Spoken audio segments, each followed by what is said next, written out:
অর্ধাঙ্গিনী। আপনার জীবনে অর্ধাঙ্গিনীর ভূমিকা কি হতে পারে? আপনি বলবেন সেরকমই যেমন আমার জীবনে রুক্মিণীর ভূমিকা। এটা সত্যি, কিন্তু এটাও সত্যি কথা যে আমার আর রুক্মিণীর এই সম্পর্ক তাকে আরো গভীর করার জন্য অত্যন্ত প্রয়োজনীয় হলো আমরা প্রথমে বন্ধু হই। একজন ভালো স্বামী বা স্ত্রী হবার প্রথম পদক্ষেপ বন্ধুত্ব, অর্থাৎ সখা প্রেম। যতক্ষণ না এক স্বামী স্ত্রী নিজেদের সম্পর্কে বন্ধুত্বের মাহাত্ম্য বুঝতে পারবেন না, ততক্ষণ এই সম্পর্ক যেন অপূর্ণ থেকে যাবে। আর তারপর এই সম্পর্কে জন্ম নেয় সেই অনুভূতি, যেমন অধিকার, যেমন অভিমান। এই দুই ভাবনা যা এই সম্পর্ক ভাঙার প্রথম পদক্ষেপ হয়ে থাকে। সেই জন্য নিজের দাম্পত্য জীবনে অধিকার ফলানোর আগে নিজেকে জিজ্ঞাসা করুন, আপনি কি আপনার জীবনসঙ্গীর সব থেকে ভালো সখা হতে পেরেছেন? সম্পর্ক আরো উন্নত হবে। রাধা রাধা। বিবাহ। একজন নারীর জীবনে বিবাহের গুরুত্ব কতটা? আসুন আমরা কথা বলি রুক্মিণীকে নিয়ে।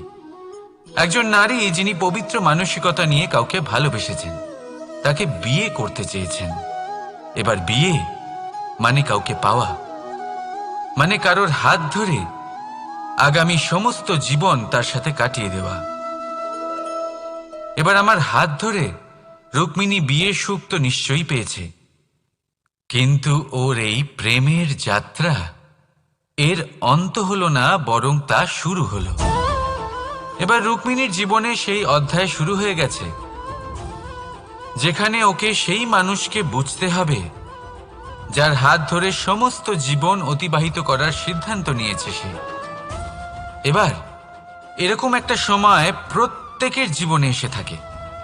প্রত্যেকের মানে আপনারও। আপনার জীবনেও এমন এক সময় আসবে, তার জন্য তৈরি থাকুন। নিজের মনে যা যা বিকার আছে তা কোথাও ত্যাগ করে আসুন, আর পরিশুদ্ধ ভালোবাসা দিয়ে, পবিত্র মন দিয়ে নিজের জীবন সাথীকে বোঝার চেষ্টা করুন, কোনো আশা না রেখে। যদি এরকম করতে পারেন তবেই কঠিন পরীক্ষায় উত্তীর্ণ হবেন, নয়তো নয়। রাধা রাধা। অনেকে আমাকে অনেকবার জিজ্ঞেস করেছেন যে কানাই, রুক্মিণী হলো তোমার অর্ধাঙ্গিনী, তাহলে কেন ওর এই যাত্রা এত কঠিন হলো? কেন তোমার এই অগাধ অখণ্ড ভালোবাসা পাওয়ার জন্য ওকে এত কঠিন পরীক্ষার সম্মুখীন হতে হলো? আসুন আমি আপনাকে একটা কথা বোঝাই। অগাধ অখণ্ড ভালোবাসার এই পথ তা তো কঠিনই হবে। এবার এরকমই এক যাত্রা করতে হয়েছে রুক্মিণীকে, পরিশুদ্ধ ভালোবাসা বুঝতে পারার যাত্রা। এমন ভালোবাসা যা কিনা ক্রোধ, ভয়, মোহ, অধিকার, অহংকার, হিংসা এই সমস্ত বিকারের ঊর্ধ্বে। এবার এই যাত্রায় ওকে সাহায্য করবে রাধা। আর শুধু তাই নয়, আমি আপনাকে বলি, সংসারের প্রত্যেক নারী এই যাত্রা করে থাকেন। এবার যে নারী এই যাত্রার শেষ পর্যন্ত পৌঁছতে পারেন, তিনি এক উচ্চ স্তরে পৌঁছে যেতে পারেন, যেখানে তাকে বলা হয় অর্ধাঙ্গিনী। রাধা রাধা। সমস্যা। এবারে বলুন, সমস্যা কার জীবনে নেই? প্রত্যেকের জীবনে সমস্যা থাকেই। হ্যাঁ ঠিক আছে, জীবন আছে যখন, তখন সময়ের সাথে সমস্যাও আসবে, কিন্তু প্রত্যেক সমস্যাই কি সময়ই নিয়ে আসে? না, আপনি সমস্ত সমস্যার দায় সময়কে দিতে পারেন না। বেশিরভাগ সমস্যা তো এমন হয়ে থাকে যাদের আমরা নিজেরাই ডেকে আনি। হে সমস্যা, এসো, আমি তোমার জন্য অপেক্ষা করছি। কিভাবে? এবার এটা নির্ভর করছে আপনার হ্যাঁ বা না এর ওপরে। বেশিরভাগ সমস্যাই এই জন্য আসে যেহেতু আমরা বারবার হ্যাঁ বলতে থাকি, আর বেশিরভাগ সমস্যা এই জন্যই আসে যেহেতু আমরা সঠিক সময় না বলতে পারি না। সেই জন্য না ভেবেচিন্তে কোনো কথা বা কোনো প্রস্তাবের সমর্থন করলে তা আপনাকে খুব বড় বিপদে ফেলে দিতে পারে। সেইখানেই কখনো না না বলতে পারা তা আপনাকে তার থেকেও বড় বিপদে ফেলে দিতে পারে। তাই মনে রাখবেন, এই অত্যন্ত জরুরি শিক্ষা। সব সময় খুব ভেবে চিন্তেই হ্যাঁ বলবেন আর দৃঢ়তার সাথে না বলবেন। আর বিশ্বাস করুন, আপনার জীবন অত্যন্ত সুখময় হয়ে যাবে। তাহলে আসুন আমার সাথে ভালোবেসে বলুন, রাধা রাধা। সাফল্য,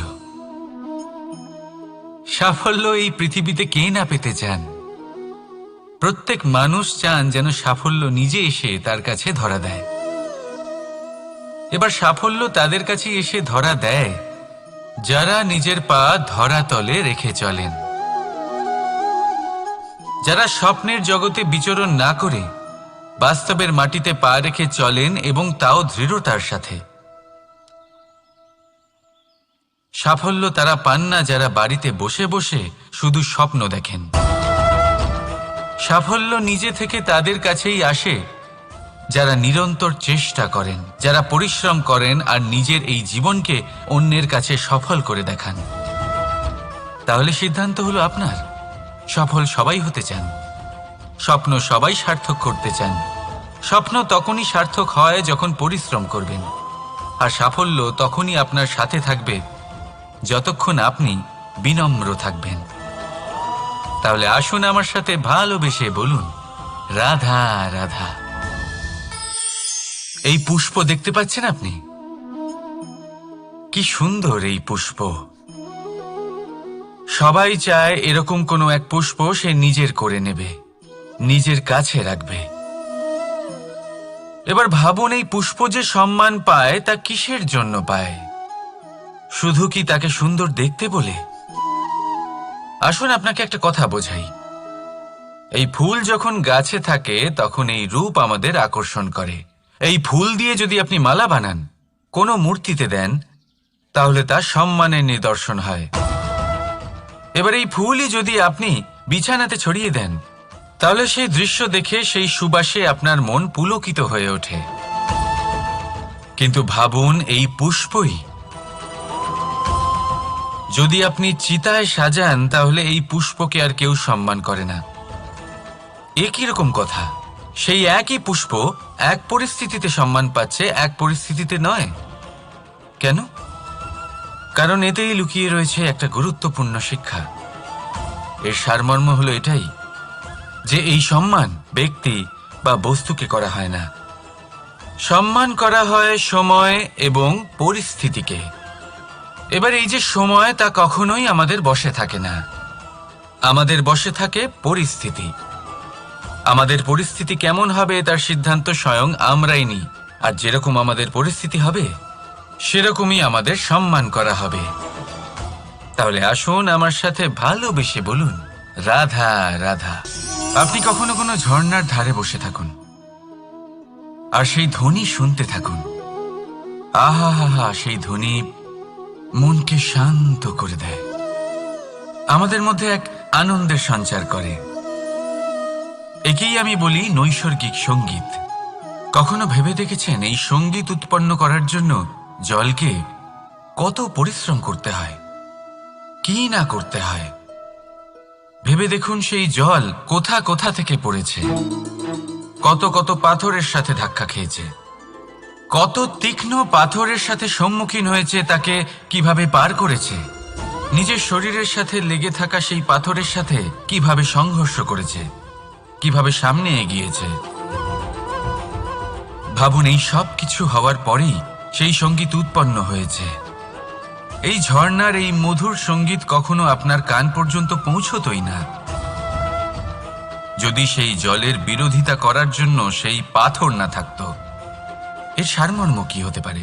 সারমর্ম হলো একটাই, এই সব বাধার সম্মুখীন হন, এদের থেকে দূরে পালাবেন না। কারণ এই বাধা হলো নৈসর্গিক, সবার জীবনে এই বাধা রয়েছে।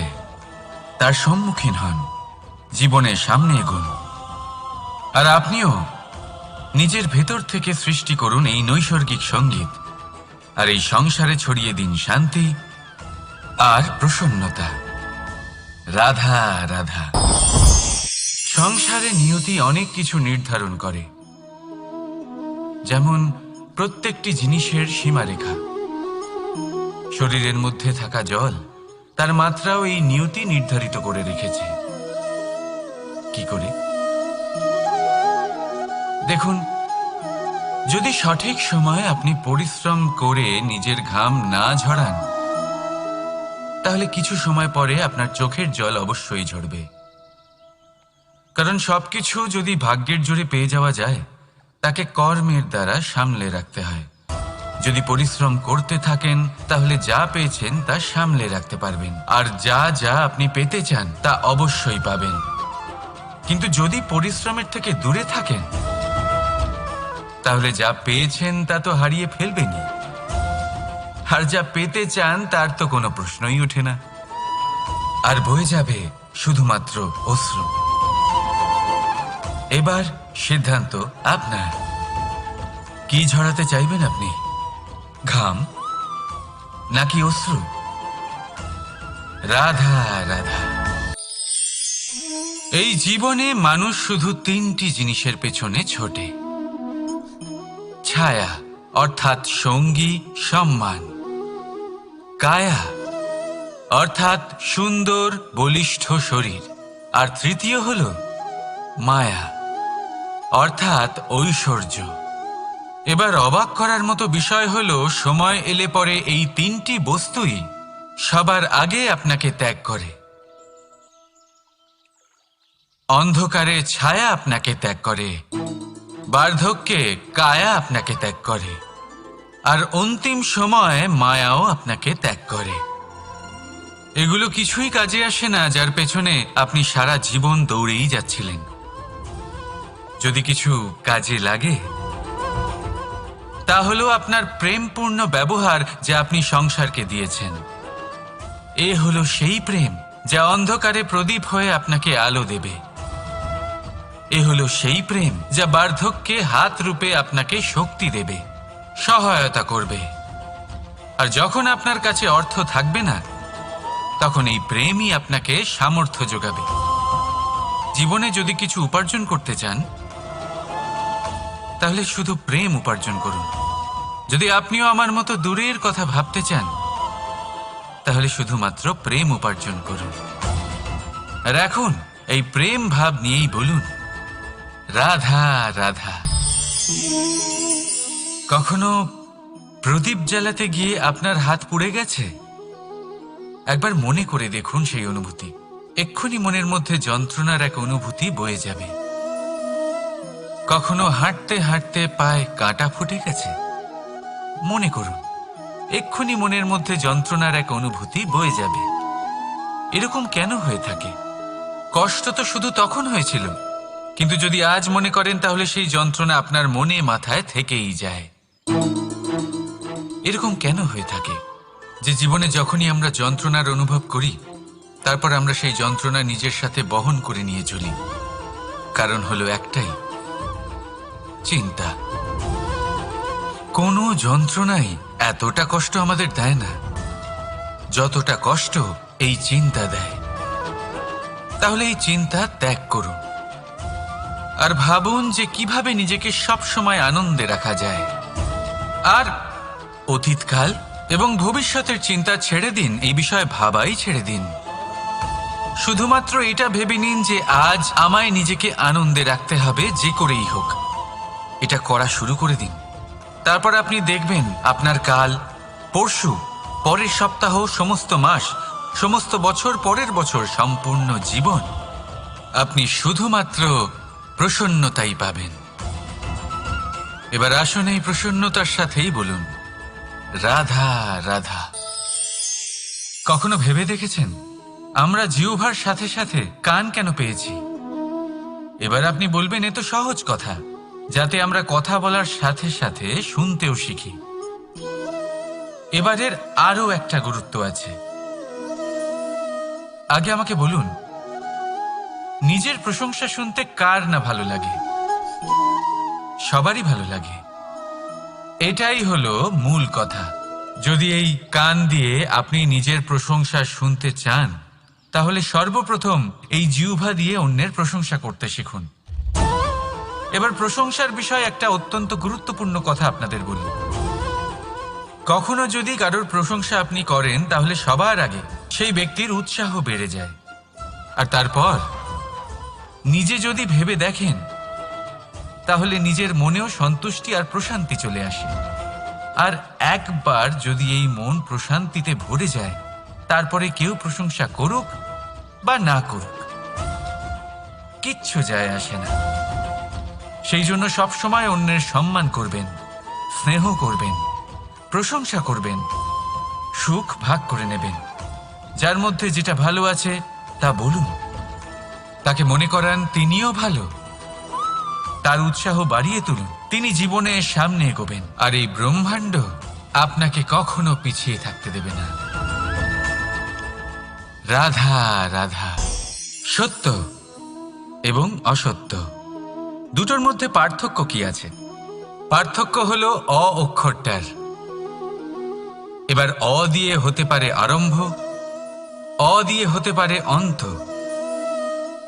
সত্য হলো সেটা যেখানে সমস্ত পথের আরম্ভ হয়, অসত্য সেটা যেখানে সমস্ত পথের শেষ হয়। এবার এরা চলতে হয়তো পারে না, কিন্তু তাও ছাপ রেখেই যায়। সত্য সেই ছাপ রেখে যায় যা একটা উজ্জ্বল উৎকৃষ্ট উদাহরণ হতে পারে, আর অসত্য সেই উদাহরণ তৈরি করে যা একটা কলঙ্কিত ইতিহাস তৈরি করে। এখন আপনি আগামী সময়ের জন্য কেমন ছাপ রেখে যাবেন, এই সিদ্ধান্ত পুরোপুরি আপনার। রাধা রাধা। চলুন একটা প্রশ্ন করি।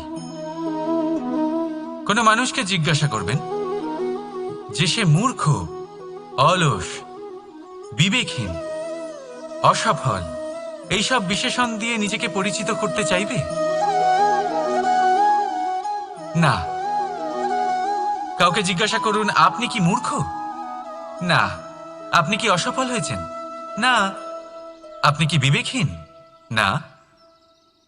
এবার বলুন আপনি জীবনে মূর্খ ও বিবেকহীন হবার জন্য কোনো ভালো পরিকল্পনা বানিয়েছেন? উত্তর পাবেন না। কারণ কোনো পরিকল্পনা বানানো হয় না যাতে আপনি মূর্খ বা অসফল হন।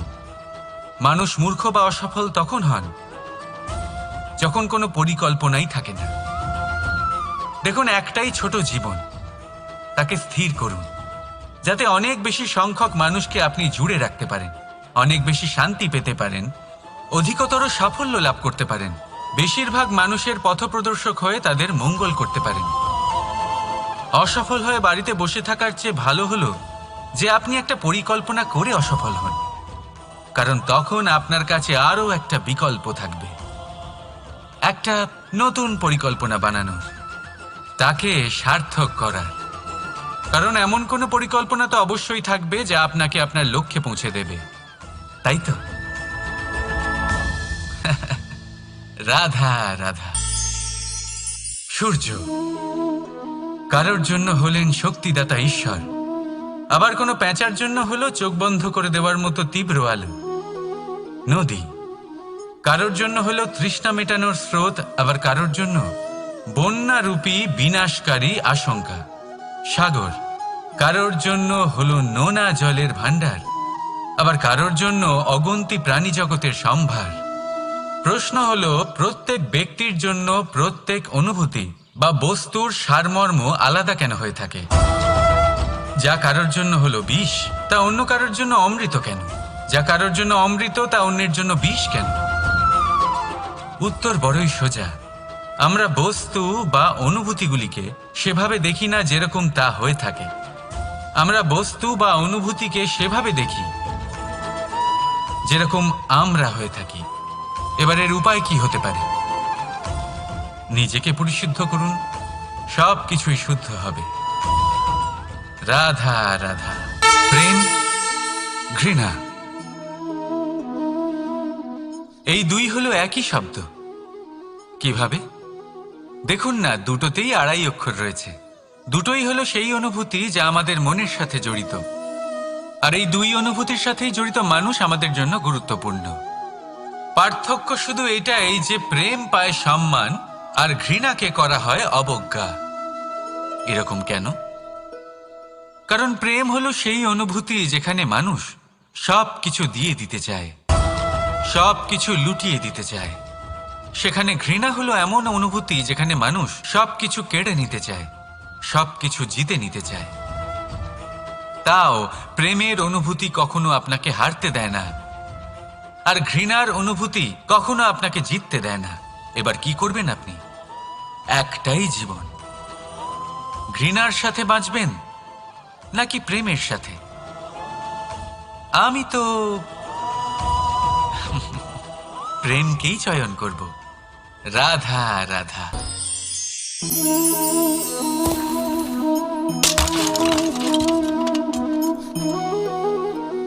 এ কি হলো? আমি আঘাত পেতেই এটা হাত থেকে পড়ে গেল কেন, ভেঙে গেল কেন? এবার আপনি বলবেন এরকমই তো হয়ে থাকে এই জীবনে, এই সংসারে। আঘাত লাগার পরে আমাদের হাতে যা থাকে তা পড়ে যায়, যা তৈরি হয় তা ভেঙেও যায়। কিন্তু এটা কি সত্যি? আপনাকে একটা কথা বলে রাখি, আঘাত পেয়ে পড়ে যাবার পরে সংসারের যে কোনো বস্তুই হাত থেকে পড়ে যাক না কেন, সাফল্য অবশ্যই আসে। যতই খারাপভাবে আপনি পড়ে যান, আপনি আঘাত পান, ভবিষ্যৎ অবশ্যই ভালো হবে। কারণ এই আঘাত, অসফলতা, এই অসুবিধা, এগুলো আমাদের এমনভাবে পরিশুদ্ধ করে যেমন আগুন সোনাকে করে থাকে। সেই জন্য জীবনে শুধু সামনে এগোতে থাকুন, দৃঢ়তার সাথে এগোতে থাকুন, আর কখনো আঘাত পেয়ে পড়ে যেতে ভয় পাবেন না। কারণ এটা আসন্ন সাফল্যের সংকেত। আর সাফল্য তখনই আসবে যখন আপনি পড়ে যাবেন, যখন আপনি আবার উঠে দাঁড়াবেন এবং আপনি আবার জীবনে সামনে এগোতে থাকবেন। রাধা রাধা। সময় অত্যন্ত কঠোর প্রভু। আপনি অনেক লোককে এটা বলতে শুনে থাকবেন, আমার কাছে এত সময় নেই, এই কাজে আসলে অনেক সময় লেগে যাবে, এই বিষয়ে ভাবার জন্য আমার সময় লাগবে। আচ্ছা, আমি আপনাকে একটা কথা বলে রাখি, যদি আপনি এটা নিশ্চিত করার জন্য বেশি সময় নিয়ে ফেলেন যে আপনার কি করা উচিত, তাহলে সময় এটা নিশ্চয়ই করে নেবে যে আপনার সাথে কি করা যেতে পারে। কারণ এই সময় এ কিন্তু অত্যন্ত কঠোর।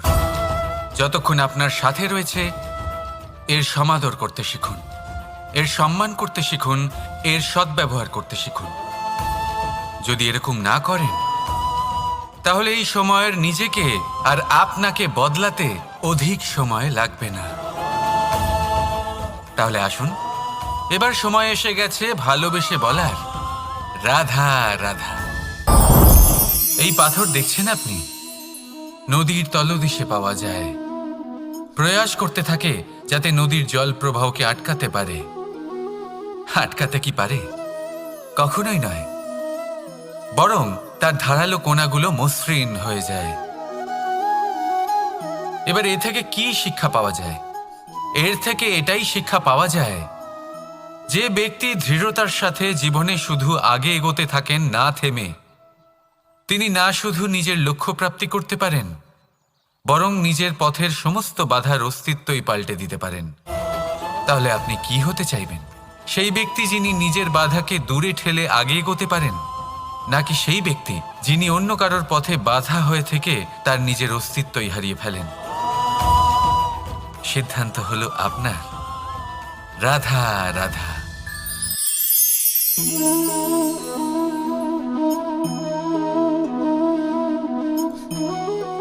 এই শুকনো পাতা দেখতে পাচ্ছেন? এটা কখনো গাছের ডালে ছিল, সবুজ তরতাজা, বৃক্ষকে পুষ্টি দান করত। কিন্তু যেই এটা শুকিয়ে গেল, যেই ও পুষ্টি সরবরাহ করা বন্ধ করে দিল, ওকে ফেলে দেওয়া হলো। এবার আপনি বলবেন এটাই তো হলো সত্যি, এটাই তো হলো সংসারের তিক্ত সত্যি। এই সংসার ততক্ষণ পর্যন্তই আপনাকে নিজের সাথে রাখবে যতক্ষণ আপনি নিজেকে উপযুক্ত বানিয়ে রাখতে পারবেন। আমি এটা বলবো না যে এটা হলো মিথ্যে, কিন্তু এটা অবশ্যই বলবো যে এটা সম্পূর্ণ সত্যি নয়। সম্পূর্ণ সত্যি হলো এটাই যে যদি আপনি চান তাহলে চিরকালের জন্য সংসারকে পুষ্টি দান করতে পারেন, আর চিরকালের জন্য সংসার আপনাকে নিজের সঙ্গে রাখতে পারে। কিভাবে? এই শুকনো পাতার উদাহরণই আপনাকে দিচ্ছি। এই শুকনো পাতা প্রথমে টুকরো হবে, তারপরে বৃষ্টির জলের সাথে গলে যাবে, তারপর সার হবে, তারপর সেই বৃক্ষের গোড়াতেই সমাহিত হবে, একটা নতুন অঙ্কুরকে একটা নতুন জীবন দেবে। তাহলে আপনি ভাবুন আপনি নিজের জীবনের সাথে কি করতে চান। যদি কখনো আপনি পড়ে যান, অসফল হয়ে থাকেন, তাহলে আপনি কি এই উৎসাহ হারিয়ে ফেলবেন, নাকি আবার উঠে দাঁড়াবেন আর আবার এক নতুন সংসারের রচনা করবেন? সিদ্ধান্ত আপনার। রাধা রাধা।